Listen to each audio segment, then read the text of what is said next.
سلام سلام أم العالم تركبون نيتشانلي تخطاتلتي كما يتخونوا دحانديكم أنا إجزابي مسكن سلامين سخاتكم من سلام كتكونوا ناي كل جزات ميتايو بار لمعالتي دما تملي سمت يالله لمعالتي حزلكم زمت أخو حنتا زيا قداسي تنتغاميتن فيديو نسادة ما انتي مسيلكم ኣብ መሰንጀር ዝለኣኸና መሰጃት ከመይ ጌርና ንድብቖም ወይ ድማ ከመይ ጌርና ካሊእ ሰብ ከየምዘየንብቦም ንገብር ማ እትብል እያ።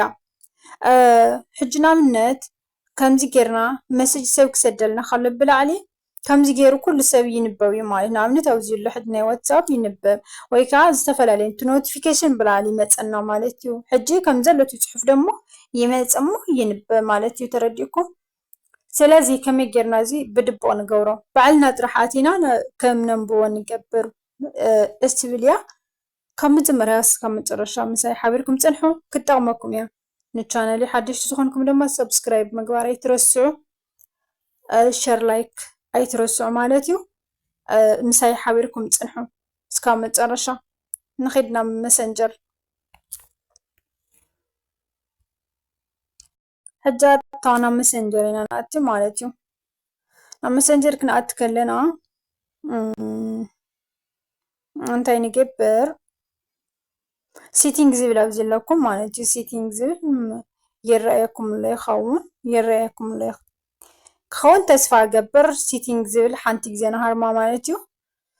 ካብ ሴቲንግ ምስ ሃረምናዮ ኣብዚ ኣለኩም መጨረሻ ትወርዱ ኖቲፊኬሽን ኤንድ ሳውንድ ዝብል ኣሎ ማለት እዩ። ቀስ ኣቢለ ከርእየኩም እየ ኣጋጣሚ ምክንያቱ ክርስዓት ስለዝኽእል ማለት እዩ። ኣብ ለኩም ኖቲፊኬሽን ኤንድ ሳውንድ ዝብል ነታ ንዓኣት ነነኽኣ ማለት እዩ። ካብ መጨረሻ ኣብዚ ሎ ብዙሕ ነገራት ማለት እዩ። ኣብ መጨረሻ እታ ኣነ ዝደለኽዎ ኣብዚ ላ ኣነ ኣጋጣሚ ኮይኑ ከርእየኩም ማለት እዩ። ኣነ ዓፅየ ኣለኹ እዚኣ እያ ኖቲፊኬሽን ፕሪቪውስ እያ ትብል ማለት እዩ። ኣነ ዓፅየ ኣለኹ ምክንያቱ ስለ ዘበልክዋ እዚኣ ማለት እዩ። ኦን ኦፍ ጌረያ ኣለኹ ሕጂ ከመይ ከም ዘሎ ከርእየኩም እየ ማለት እዩ።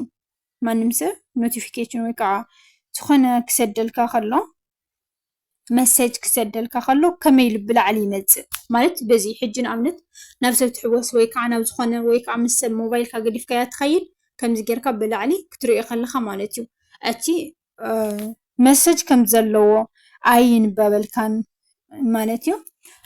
ሕጂ ረኣዩ ልክዕ ከምዚ ዝመፅእ ሰብ መሰጅ ክልእኻልካ ከሎ ብመሰንጀር ከምዚ በቃ ዋን ኒው መሰጅ ብቻ እዩ ዝብለካ ማለት እዩ። ሓንቲ መሰጅ መፅያትካላ ጥራሕ እዩ ዝብለካ እምበር መን ከም ዝተደልልካ እንታይ ከም ዝተባሃልካ ኣይረአን ማለት እዩ። ምክንያቱ ናብ ሰብ ክትሕወስ ከለኻስ ዝኾነ ሰብ ወይ መሓዛኻ ምስጢር ክፅሒፍልካ ወይ ዝኾነ ኣገዳሲ ናይ ክልትኻ መልእኽቲ ልኢኽልካ ክኾን ይኽእል እዩ። ሕጂ ምስ ሰብ ተኾይኑ ግን ከምዚ ገይሩ ኣጋጣሚ ኮይኑ ዋላ ብጌጋ ይኹን ዋላ ብተንኮል ይኹን ከምዚ ገይሩ ቆልዕ ብሊ ክሪኦ ከሎ እቲ ፅሑፍ ይንበብ ማለት እዩ። ንኣብነት እዚኣ ማለት እዩ ኦን ክገብራ እየ ሕጂ ኣነ ኦን ጌረያ ኣለኹ ንኣብነት ማለት እዩ። ሕጂ ኦን ኣብዚ ገበርክዋ ከርእየኩም እየ ንኣብነት ሰላም ኢለ ክፅሕፍ እንዴ እዮ ሰላም ከም ዘላታ መፅኣ ማለት እዩ። እታ ፅሑፍ ከም ዘላታ መፅኣ ሕጂ ዓንቶተይ ነይራ እታ ሓንቲ መሰጅ ጥራሕ ከም ዘላትና መፅያትና ነይራ ሕጂ ግን እንታይ ኮይኑ እታ ፅሑፍ ከም ዘላታ መፅኣ ማለት እዩ። ስለዚ ነዚኣ ከመይ ጌርና ንዓፅዋ ንኽእል ዝብል እዩ ማለት እዩ። ሕጂ ነዚኣ እንታይ ንገብራ ንስኻትኩም ከዓ ኣብታ ናይ ባዕልኩም ማለት እዩ እዛ ኣብዚ ዘላ እዛ ኦን ዘላ ማለት እዩ ኦፍ ትገብርዋ ሓንቲ ግዜ ማለት እዩ ኦፍ ትገብርዋ ኦፍ ተጌርኩማ ልክዕ እቲ ፅሑፍ እቲ መሰጅ ሰብ ዝለኣኸልኩም ከምዚ ኣይርዮን ማንም ሰብ ብላዕሊ ኣይርዮን ተዓፅዩ ዘሎ ማለት እዩ። ተረዲእኩም? ምክንያቱ ብዙሕ ነገር ኣሎ ንሕና ናብ ዝተፈላለዩ ክንከይድ ንኽእል ናብ ሰብ ክንሕወስ ንኽእል ምናምን ካብ ሞባይልና ተኾን ወይ ክንርስዖ ንኽእል ብዝተፈላለየ ምክንያት ማለት እዩ። ተረዲእኩም?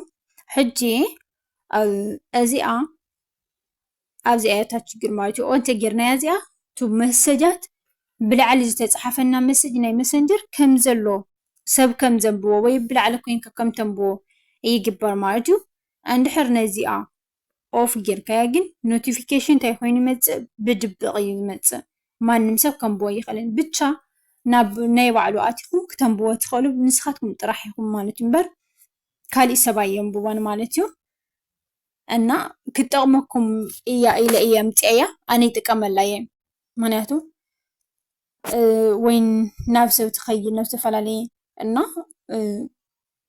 ብዝተፈላለየ ነገር ክትፀሓፍ ትኽእል ኢኻ እሞ ወይ ናይ ማሓዙትካ ኣለዉ ክትፀሓፍ ትኽእል ኢኻ ስለዚ ማንም ሰብ ከንብበልካ ዘይትደልዮ ነገር ስለ ዘሎ ብላዕሊ ከምዚኣ ጌርኩም ትጥቀሙ ማለት እዩ ዝጠቕመኩም ምዃኑ ተስፋ ይገብር ናይ ሎማዓልቲ ዝነበረት ቪድዮና ነዚኣ ትመስል ኣብ ቀፃሊ ብኻሊእ ኣገዳሲ ቪድዮ ዝበልክዎ ተልዩ ሒዘልኩም እስካብ ዝመፅእ ኣብ ዘለኹሞ ሰላም ፍቕሪ ቅሳነት ንዓኹም ይኹን ነዛ ቻነል ሓደሽቲ ዝኾንኩም ብድጋሚ ሰብስክራይብ ምግባር ኣይትረስዑ ብናይ ደወል ምልክት ዝለቐቕክዎ ቪድዮ ሓዱሽ ቪድዮ ቀልጢፉ ምእንታን ክመፅአኩም ደሞ ናይ ደወል ምልክት ኣጥቅርዋ ማለት እዩ ላይክ ሼር ኣይትረስዑ ኣቱም ሰባት ሕደጉና ንዕበ ንሕና ክንዓቢ ተኮይንና እኮ ናትኩም ሓገዝ ከድልየና እዩ ግዴታ ስለዚ